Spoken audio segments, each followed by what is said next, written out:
ماہ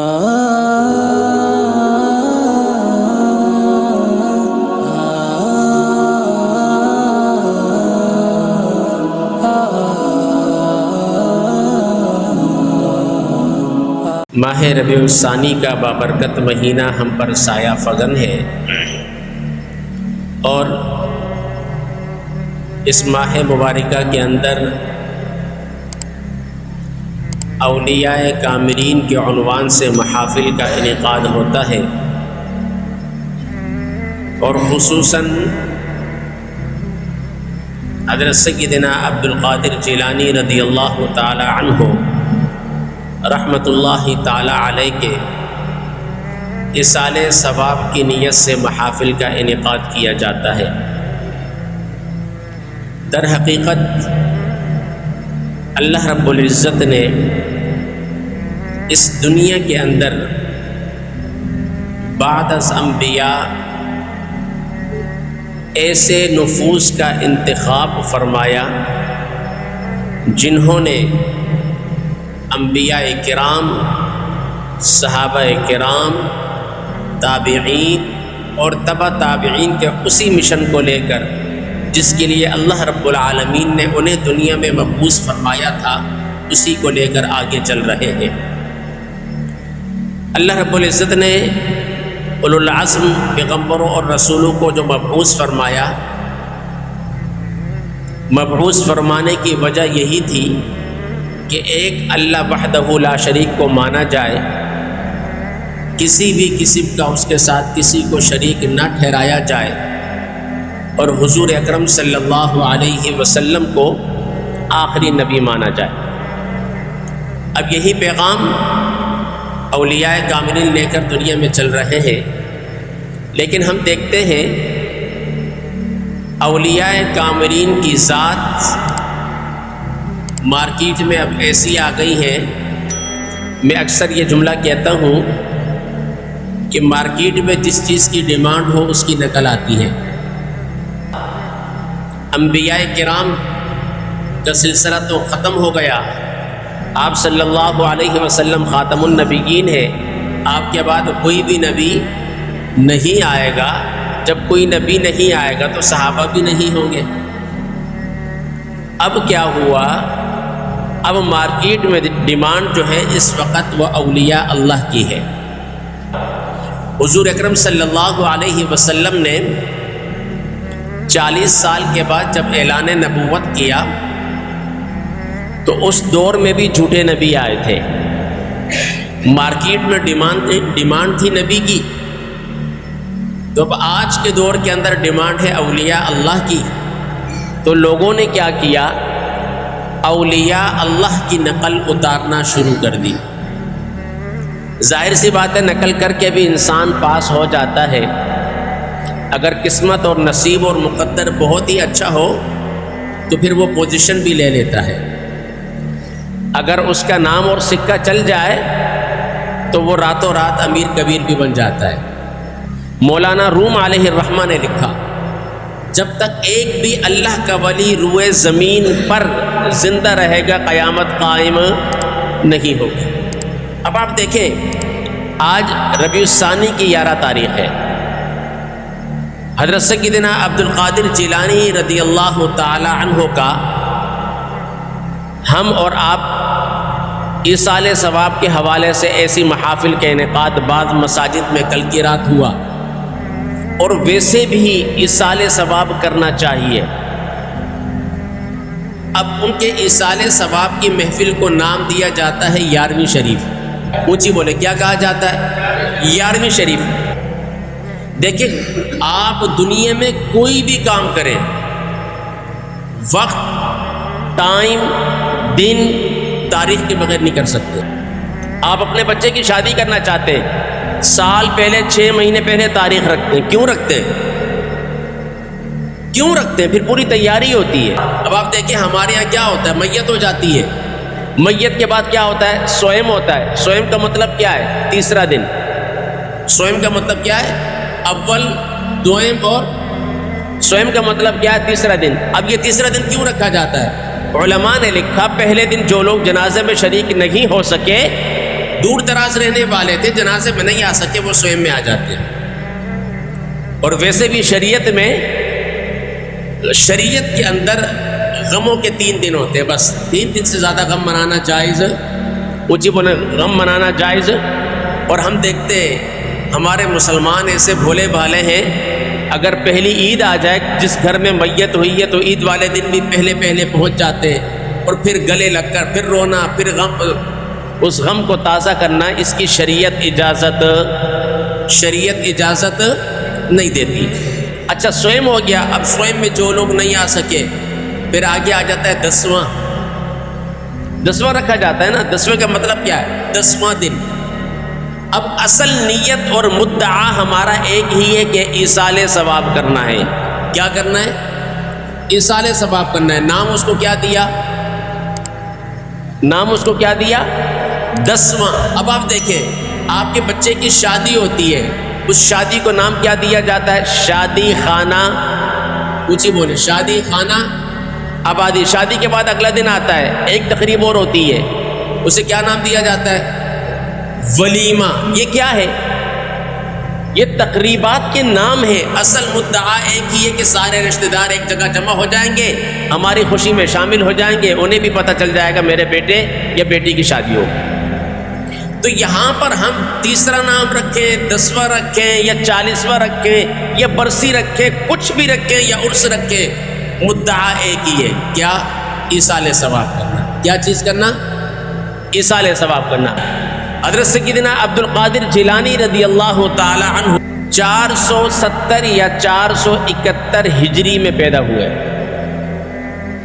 اور 561 ہجری میں آپ کا انتقال ہوا، اور آج 2023 تک 866 سال آپ کے وصال کو ہو گئے۔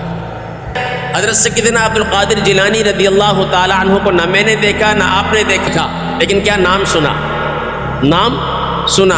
اب نام سنا کس وجہ سے سنا؟ یہاں پر تو ہم نے بہت سارے لوگوں کے نام سنے، لیکن وہ نام بھول جاتے ہیں، لیکن جو اللہ والوں کے نام ہوتے ہیں نا، وہ دلوں میں بس جاتے ہیں۔ اس لیے کہ اللہ نے خود قرآن میں فرمایا، فَاذْكُرُونِي أَذْكُرْكُمْ، تم میرا ذکر کرو میں تمہارا ذکر کروں گا۔ اب اللہ کیسے ذکر کرے گا؟ وہ لوگ جنہوں نے ان کو دیکھا نہیں، وہ لوگ جو ان کی صحبت سے فیض یافتہ نہیں ہوئے، آج بھی ان کا تذکرہ کر رہے ہیں۔ یاد رکھیں، اولیاء کاملین روئے زمین پر جب تک موجود ہوں گے اور لوگ ان سے فیض یافتہ ہوتے رہیں گے تو ان کی دل کی دنیا اللہ بدلتا رہے گا، ان کی دل کی دنیا اللہ تعالیٰ بدلتا رہے گا۔ میں اور آپ اللہ والوں کا جب تذکرہ کرتے ہیں نا، تو یاد رکھیں میں اور آپ سنت خدا کو پورا کر رہے ہوتے ہیں۔ اب آپ کہیں گے سنت خدا کو پورا کرنا کیسا؟ اللہ رب العالمین نے قرآن مجید کے اندر جہاں پر اپنے اولو العزم پیغمبروں اور رسولوں کا، اور خاص طور پر اپنے پیارے محبوب کا، ان کی جماعت کا، ان کے اصحاب کا تذکرہ فرمایا ہے، اسی قرآن کے اندر اللہ نے اولیاء اللہ کا تذکرہ فرمایا ہے۔ تو معلوم ہوا کہ اللہ والوں کا ذکر کرنا در حقیقت سنت خدا کو زندہ کرنا ہے۔ یاد رکھیں، اللہ کا ولی وہ ہوتا ہے، اللہ کا ولی وہ ہوتا ہے جس کے چہرے کو دیکھ کر خدا یاد آ جائے۔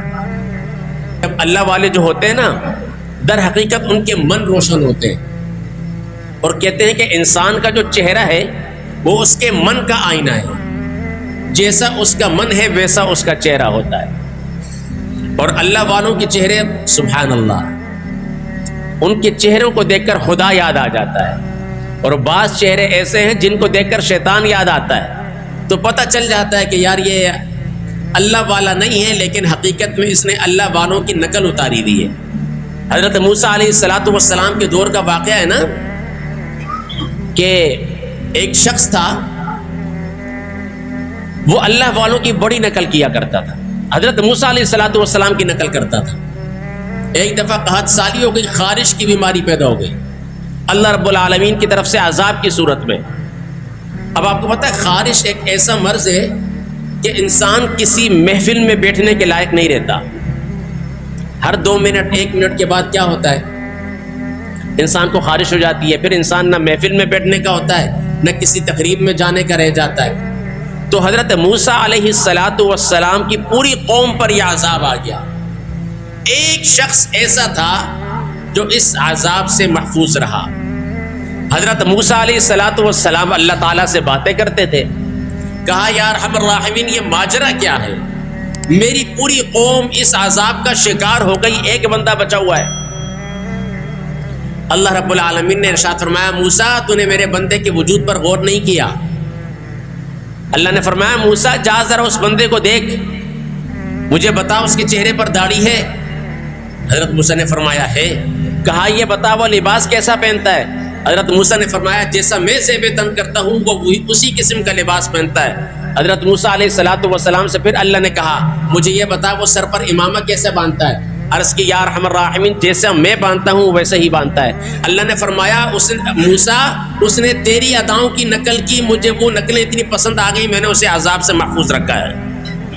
تو یاد رکھیں اللہ والوں کی نقل کرنا بھی انسان کو عذاب سے بچا سکتی ہے۔ اگر میں اور آپ اپنے بزرگوں سے پوچھیں ایسے ایسے اللہ والے گزرے ہیں جنہوں نے ایک نظر سے انسان کی دل کی دنیا کو بدل دیا۔ اس لیے تو اقبال نے بھی کہا تھا نا نگاہ ولی میں یہ تاثیر دیکھی بدلتی ہزاروں کی تقدیر دیکھی۔ اب وہ کیسے تقدیر بدلتے ہیں؟ تقدیر کیسے بدلتے ہیں؟ اللہ والے آنکھوں میں سودا کرتے ہیں۔ اللہ والے کیا کرتے ہیں؟ آنکھوں کے ذریعے شکار کرتے ہیں۔ مولانا روم نے لکھا اگر تمہیں کسی مرد کامل کی صحبت میسر نہ آئے، کوئی اللہ والا نہ ملے تو فرمایا ان کے واقعات اور حکایات کو پڑھ لیا کر لو، تو اس سے اللہ تبارک و تعالیٰ تمہارے دل کی دنیا کو بدل دے گا۔ اور پھر علماء کرام نے اس کے ضمن میں لکھا مردوں کو چاہیے کہ وہ اولیاء اللہ کی صحبت سے فیض یافتہ ہوں، اولیاء اللہ کی صحبت سے فیض یافتہ ہوں، اور خواتین کو چاہیے کہ وہ کانوں سے فیض یافتہ ہوں۔ اس لیے ایک دور وہ تھا کہ جب اللہ والوں کی محفل میں کوئی جاتا تھا نا تو پکی اور سچی توبہ کر کے جاتا تھا۔ آج میں اور آپ دیکھتے ہیں مارکیٹ میں کس قسم کے لوگ آ گئے، نہ جانے کوئی کیسا رقص کر رہا ہے، کوئی ڈھول بجا رہا ہے، کوئی کیا کر رہا ہے، کوئی کیا کر رہا ہے۔ لیکن مصیبت تو یہ ہے کہ ہم لوگ پتہ کیا کرتے ہیں، کسی اللہ والوں کو تلاش کرنے جائیں نا تو ان کے اطراف میں جو لوگ ہوتے ہیں یا ان کے حلقے کے جو مریدین ہوتے ہیں سب سے پہلے جا کر ایک سوال کیا جاتا ہے، بھائی پیر صاحب کی کوئی کرامت بتاؤ۔ پہلا سوال یہی کیا جاتا ہے۔ اگر پیر صاحب کے اندر کوئی کرامت نہیں ہے نا تو کہتے ہیں یہ ایسی پیر ہے۔ یاد رکھو جو متبع شریعت ہوگا وہی اصل میں اللہ کا ولی ہے، اور ضروری نہیں ہے کہ اللہ کا ولی وہ ہوگا جس نے بڑی خانقاہ بنائی ہوگی۔ اللہ کا ولی آپ کی مسجد کا امام بھی ہو سکتا ہے، اللہ کا ولی آپ کی مسجد کا مؤذن بھی ہو سکتا ہے، اللہ کا ولی آپ کی مسجد کا خادم بھی ہو سکتا ہے۔ سنو اللہ کا ولی آپ کا اپنا والد بھی ہو سکتا ہے۔ اللہ والوں نے فرمایا اگر تم ولی اللہ بننا چاہتے ہو، ایک اللہ والوں نے کہا میری زندگی کا تجربہ ہے، اگر تم ولی اللہ بننا چاہتے ہو تو فرمایا میری 5 باتوں پر عمل کر لو تم بھی ولی اللہ بن جاؤ گے۔ انہوں نے اپنی زندگی کا نچوڑ اور خلاصہ بتا دیا، میری 5 باتوں پر عمل کر لو گے تو کیا ہوگا، تم بھی اللہ کے ولی بن جاؤ گے، اللہ کے دوست بن جاؤ گے۔ پہلی بات فرمایا اللہ والوں کی صحبت اختیار کرو، اہل اللہ کی صحبت۔ اللہ والوں کی صحبت سے کیا ہوتا ہے، آپ روزانہ کی بنیاد پر آپ اپنے بچے کو اسکول بھیجتے ہیں نا، روزانہ بچہ سیکھتا ہے۔ اس سال کے بعد جب رزلٹ آتا ہے آپ کہتے ہیں ہاں بھائی میرا بچہ اچھا جا رہا ہے، اس کا مطلب اسکول کی تعلیم اچھی ہے۔ روزانہ کی بنیاد پر آپ مسجد میں آتے ہیں، 5 وقت نماز پڑھتے، نتیجہ رزلٹ نظر آتا ہے کہ یار آپ نیک بنتے جا رہے ہیں، آپ کے اطراف میں دیکھنے والے بھی بول رہے ہیں بھائی ماشاءاللہ پکا نمازی ہو گیا۔ تو اولیاء اللہ کی صحبت بھی اثر دکھاتی ہے، اپنا رنگ چڑھاتی ہے۔ اور یاد رکھو اللہ کا ولی کسی بھی رنگ روپ میں ہو سکتا ہے۔ ایک عالم دین کے بارے میں آتا ہے، اب وہ عالم دین درس حدیث بیان کر رہے تھے مسجد میں، کہہ رہے تھے قال قال رسول اللہ صلی اللہ علیہ وسلم.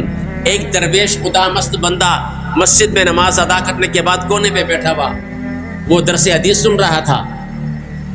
جب اس نے کہا قال قال رسول اللہ صلی اللہ علیہ وسلم، وہ اللہ کے ولی کھڑے ہوئے، ادب سے ان کے پاس آئے، عالم دین کے پاس سلام کیا، کہا یہ جو آپ حدیث پڑھ رہے ہیں یہ حدیث نہیں ہے، یہ حدیث. اس عالم دین نے کہا عالم میں ہوں یا تم ہو؟ کہا بے شک آپ عالم ہیں، بے شک آپ عالم ہیں، لیکن میں آپ کو بتا رہا ہوں یہ حدیث نہیں ہے. عالم دین نے دلیلیں دینا شروع کر دی تو اللہ والوں نے فرمایا میں دلیلوں کو نہیں جانتا. فرمایا انظر ان رسول اللہ صلی اللہ علیہ وسلم قائم علی رأسک، فرمایا اپنے سر کے اوپر دیکھ، رسول اللہ صلی اللہ علیہ وسلم فرما رہے ہیں یہ میری حدیث نہیں ہے. اب جب اس اللہ والے نے یہ جملے ادا کیے، اس عالم دین نے جب گردن اٹھائی نا تو دیکھا آپ صلی اللہ علیہ وسلم کا دیدار ہوا اور حضور اکرم صلی اللہ علیہ وسلم فرما رہے ہیں یہ میری حدیث نہیں ہے.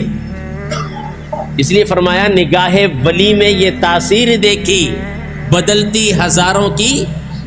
ہاں فرمایا اللہ تو سب کا ایک، اللہ کا کوئی ایک، اللہ تو سب کا ایک، اللہ کا کوئی ایک، ہزاروں میں نہیں ملے گا، ہزاروں میں نہیں ملے گا، لاکھوں میں تو دیکھ. آج یہی ہے، ہزاروں کے اندر ہمیں اللہ والا بڑا مشکل سے ملتا ہے، اور اللہ والا جو ہے نا وہ کوشش کرتا ہے. اللہ رب العالمین آپ احباب کو بار بار مدینہ شریف لے جائے، بہت اللہ والے ہوتے ہیں وہاں پہ، بہت اللہ والے ہوتے ہیں، لیکن اپنے آپ کو ظاہر نہیں کرتے، عیاں نہیں کرتے. اور میرے والد محترم فرمایا کرتے تھے جب تمہاری زندگی میں حجابات اٹھنا شروع ہو جائے نا تو برداشت کرنا، برداشت کرنا. کیا کرنا؟ ہاں حجابات اٹھتے ہیں، واللہ اٹھتے ہیں، لیکن ہر ایک کی نظر میں نہیں اٹھتے، ہر ایک کی سماعتوں سے بھی نہیں اٹھتے، ہر ایک کی بصارت سے بھی نہیں اٹھتے. لیکن جن کی اٹھتے ہیں نا پھر وہ جب ان سے برداشت نہ ہو تو پھر وہ کیا کہتے ہیں مکھ چند بدر شاشانی ہے. اور جن کی نظروں سے نہیں اٹھتے پھر وہ مراقبے کرتے ہیں. اللہ والوں کی راتیں جو ہے نا سجدوں میں بسر ہو جاتی ہیں. آج ہمارا یہی مزاج ہے، ہم کہتے ہیں یار بس اللہ والے کے پاس جاؤ، اس سے دعا کروا کر آ جاؤ، اور اگر وہ آپ کے حق میں دعا قبول نہیں ہوئی کہتے ہیں یار ایک بار نہیں کئی بار گیا تھا دعا کروانے، دعا قبول نہیں ہوئی. آپ نے اپنے اعمال دیکھے تھے کیسے تھے؟ یاد رکھو جو ماں باپ کا نافرمان ہو، اللہ والوں نے لکھا ہے جو ماں باپ کا نافرمان ہو اور وہ کسی وقت کے ولی کے پاس اپنے لیے دعا کروانے جائے تو اس نیک بندے کی دعا اس کے حق میں قبول نہیں ہوگی. اس لیے کہ والدین کی رضا میں رب نے اپنی رضا رکھی ہے، اور والدین کی ناراضگی میں رب کی ناراضگی ہے. جب تم رب کو ناراض کر دو گے تو وہ اللہ کا ولی جو ہے رب سے ہی دعائیں مانگ رہا ہے نا، تو پھر تمہارے حق میں دعا کیسے قبول ہوگی؟ ہم لوگ کیا کرتے ہیں؟ سب سے پہلے کرامت کو تلاش کرتے ہیں. تو کرامت کو تلاش نہیں کرنا چاہیے. حضرت مجدد الفسانی نے ارشاد فرمایا تم اہل اللہ میں کرامتوں کو نہ ڈھونڈو، تم اہل اللہ میں کرامتوں کو نہ ڈھونڈو بلکہ ان کے وجود کو کرامت سمجھو. ہم کیا کرتے ہیں؟ زندگی میں اللہ والوں کی قدر نہیں کرتے، مرنے کے بعد جا کر ان کے مزار پر دعا کرتے ہیں، فاتحہ پڑھتے ہیں، پھول ڈال دیتے ہیں، چادر چڑھا دیتے ہیں. یہی ہوتا ہے. کیوں کیا جاتا ہے ایسا؟ کیوں کرتے ہو؟ زندگی میں قدر کی ہوتی تو ہو سکتا ہے تمہارے من کی دنیا روشن ہو جاتی. لیکن ہم کیا کرتے ہیں؟ مرنے کے بعد انسان کی قدر آتی ہے. پشتوں میں کہا جاتا ہے نا یا رخشی قدر راشی یا مرشی قدر راشی. اور میں جب انسان آنکھوں سے دور ہو جاتا ہے تب اس کی قدر آتی ہے. آپ اپنے بیٹے کو لاکھ غصہ کریں، لاکھ اس سے نفرت کریں، جب آپ کا بیٹا باہر ملک چلے جاتا ہے نا کمانے کے لیے، پھر آپ بولتے ہیں میرا ایک جوان بیٹا باہر ملک میں، امام صاحب دعا کریں اللہ اس کو صحت دے دے. بتائیے ایسے ہی ہوتا ہے نا؟ کیوں ہوتا ہے؟ اب وہ آپ کی آنکھوں سے اوجھل ہو گیا، دور چلے گیا، پھر آپ کو اس کی قدر آ رہی ہے. یا اولاد سے پوچھے نا جو ماں باپ کی قدر نہیں کرتی تھی، ان کے مرنے کے بعد کہتی ہے کاش میرا باپ ہوتا تو صحیح نا. اور جب انسان دنیا سے چلا جاتا ہے پھر اس کی قدر آتی ہے. تو اہل اللہ کے اندر کرامتوں کو نہیں ڈھونڈنا چاہیے بلکہ ان کے وجود کو کرامت سمجھنا چاہیے. پہلی بات کیا ہے؟ اللہ والوں کی صحبت، اللہ والوں کی صحبت اختیار کریں. اللہ والوں کی صحبت اختیار کرنے سے آپ کی من کی دنیا بدلے گی۔ دوسری بات ارشاد فرمائی ذکر اللہ کی پابندی، جو وہ ذکر دے اس کی پابندی کرنی چاہیے۔ آپ صلی اللہ علیہ وسلم نے بیان فرمائے ہیں وہ ذکر ہے، وظیفے نہیں ہیں۔ مثال دے رہا ہوں، درود شریف پڑھنا وظیفے میں شامل نہیں ہے، ہاں وظیفے کی قبولیت کے لیے درود پاک پڑھنا چاہیے۔ بات سمجھ رہے میری؟ اگلی بات، استغفار کا پڑھنا وظائف میں شامل نہیں ہے، یہ میرے نبی کا بتایا ہوا ذکر ہے۔ اس کے بعد لا حول ولا قوت الا باللہ، یہ کیا ہے؟ میرے نبی کا بتایا ہوا ذکر ہے، یہ وظائف کے اندر شامل نہیں ہوتا۔ اگر کسی سلسلے کے اندر ان کو پڑھایا جاتا ہے تو درست ہے، اگر اس کی تعداد میں کمی پیشی ہو جائے تو پریشان نہ ہو، لیکن اللہ والے جو منازل طے کرنے کے لیے جو وظائف دیتے ہیں، جو ذکر و اذکار دیتے ہیں، ان کو کرنا چاہیے۔ اگلی بات، جب اللہ والے ذکر دیں تو علماء نے یہ بھی لکھا کہ جب اس ذکر کی تعداد میں کمی ہو یا آپ تھکاوٹ کے آثار محسوس کر رہے ہو تو اس کی تعداد کو کم کر لیں، لیکن ذکر میں ناغہ نہ کریں۔ تیسری بات ارشاد فرمایا کہ اسباب گناہ سے دوری۔